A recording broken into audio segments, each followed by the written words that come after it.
Ricciardo, ma relation avec Norris n'est pas comme dans Drive to Survive. L'Australien affirme avoir une très bonne relation avec son équipier. Oui, bon, sans doute, hein, c'est un peu pipoté, on va dire.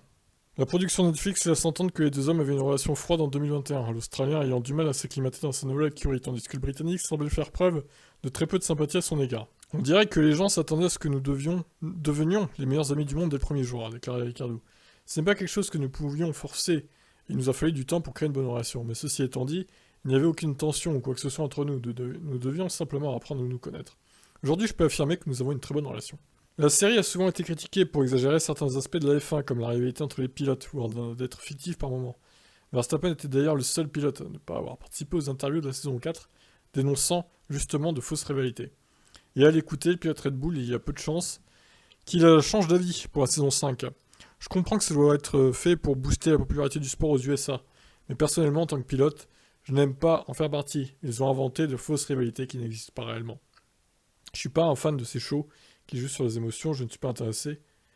Je ne suis intéressé que par les faits et la réalité. Donc ça, c'est Verstappen, hein, du coup. Voilà, donc petite interview de Ricardo. Mais oui, on a l'impression que Norris et Ricardo, ça va mieux, hein, leur relation cette année. Ils sont plus complices qu'en 2021, clairement. Donc voilà, on va voir ce que ça va donner, hein, la relation entre les deux. Ciao, ciao.